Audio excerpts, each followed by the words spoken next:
నా తమ్ముళ్ళారా, నా చెల్లెళ్ళారా, నేను నేర్చుకుంది కూడా అదే. నాకు అసాధ్యమే కానీ నా దేవునికి అసాధ్యమైంది ఏది లేదు.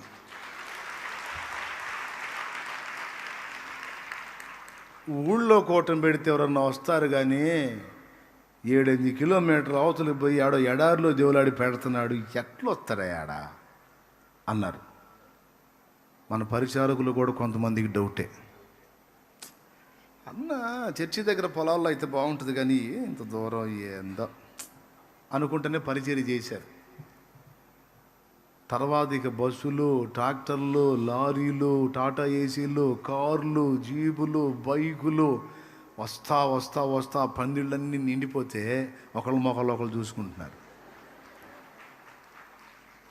దేవుని ఇప్పుడు నేను నమ్ముతా అంతే, నేను నమ్ముతానండి. నేను సోది ప్రశ్నలు లేను దేవుణ్ణి. అట్ట జరిగిద్ది, ఇది ఎట్ట జరిగిద్ది, కష్టమేమో, ఈ డౌట్లే ఉండవు. అట్టంటోడు నా పక్కన ఉన్నా కూడా చిరాకు పుట్టిద్ది నాకు.